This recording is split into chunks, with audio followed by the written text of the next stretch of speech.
Huwag ninyo akong takot-takotin yung preso yung International Court of Justice. Shit, I'm willing to go to prison for the rest of my life.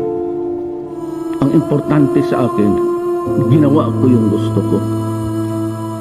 I did it for the 50 plus 1, I win.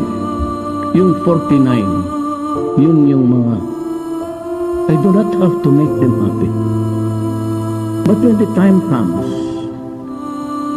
kung malasin ako, pupunta ako sa prison, do not worry about me. I can take it. I, and I alone, take full legal responsibility sa lahat na nagawa ng mga pulis pursuant to my order. Ako ang managot. At ako ang makulong. Huwag yung pulis na sumunod sa order ko. Kawawa naman ang tatrabaho lang.